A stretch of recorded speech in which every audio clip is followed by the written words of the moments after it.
begin my speech by asking a question. What else is new? What are some of the traits of a good leader? Anyone? Matt? Leading from the rear. Right. Setting a good example. Agreed. Doing what you would ask anybody else to do. Exactly. When I looked up, one quote that came out, great leaders are not those who dictate, but who inspire others to follow them. Now I can think of countless Instagram influencers and YouTube stars who have millions of followers. Would they be great leaders? I don't think so. Leadership styles and people who exhibit those styles are in plenty. But we do not have to look beyond for good examples, do we now? Our VP of Education, Masood and Marcy, work tirelessly behind the screens to make sure our education goals are completed, not only at the club level, but Marcy so at the district level.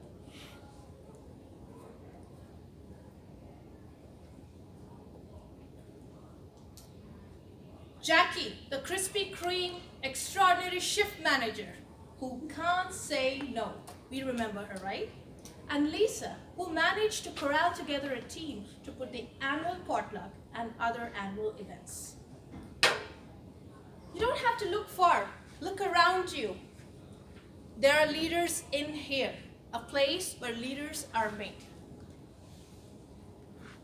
Fellow Toastmasters, I'm here to share what I learned from taking the leadership questionnaire, which is part of Level 2, Project 2, Leadership Development Pathways. When I took this test, the dominating styles were coaching, democratic, and innovative. Now, I had heard about coaching and altruistic and being authoritative, dominative, but I hadn't heard about democratic type or what it meant. I assumed, like we usually do, that it meant building a majority. But I was only partly right. It meant building, but it meant building a consensus by encouraging everybody's participation, not just the majority, not the popular vote. So I'm going to share with you how I observed over the next few days attributes of the dominant style that I was prescribed in my everyday life. Here are some examples how they manifested. Most recently, I had a one-on-one session with my mentee, Helen. During this session, I took her and demonstrated how the Pathways program works. I showed her how to book her next speeches. I also relate to her what are the different roles that she can take up in a club meeting. So as I related that, and each and every meeting, I kept on motivating and challenging her. Sign up for that icebreaker speech. Take up this and sign up for the roles.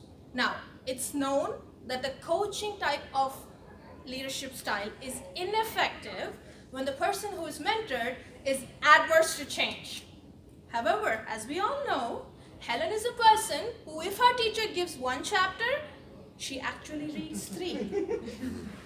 Thereafter, I was successful in building confidence and nurturing her so that she gave us an entertaining, beautiful speech. Now here's an example of where my dominant style didn't serve me well. Wait for this is a real one. So this week I went to Jiffy Lube to get oil change for my car. My car was serviced by Brian, a young service technician who's been helped by 2 others at Jiffy Lube. So I went in and he took a visual inspection of my car. He asked me, would you like to go for a full synthetic oil?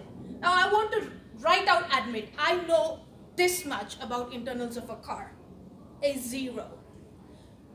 He tells me it's on sale for 10%. Okay.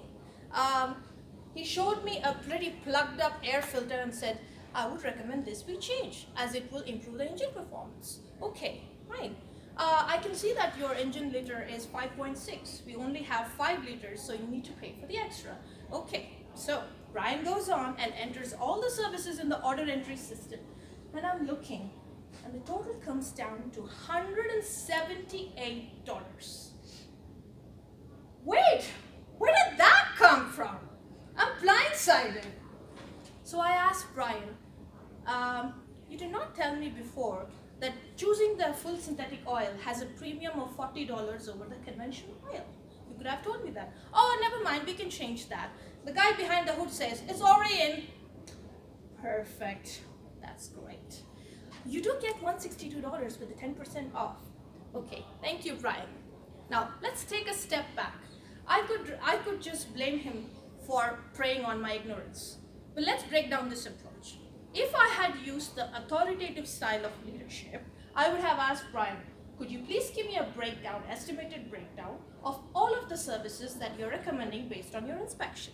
I would then have asked him, the full conventional oil, what is the extra benefit for? Then, it takes 2 seconds to research anything in a mobile today. I would have looked up the model of air filter for my car and seen what's the price at Napa, where I know they do bulk pricing. And I would have told him in a very assertive way, I'm not going to go for the full synthetic oil today. I think I'll continue with the conventional.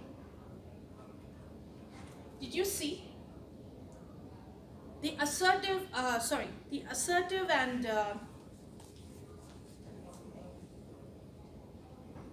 authoritative style is often seen as negative, but had I used the authoritative style in this situation, I would have drove out of the car service with just $60 bill. So I, as a customer, should have researched and made informed decision using the authoritative style. I think we can all agree that no matter what your own personal preference of leadership style is, we must be cognizant of the leadership style that's used in the industry that we work in. It's important to know what leadership style suits our team members, the people that we work with every day. And also knowing what leadership style our managers or immediate supervisor use so that I can alter my own style accordingly for effective outcomes. So take the charge. Thank you. Madam Joseph.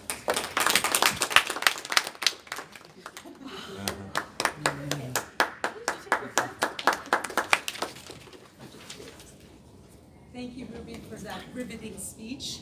I'm sure I'm not the only one who started thinking from your great examples on leadership, how would I react as a leader in those situations? We'll take 1 minute for evaluation, please.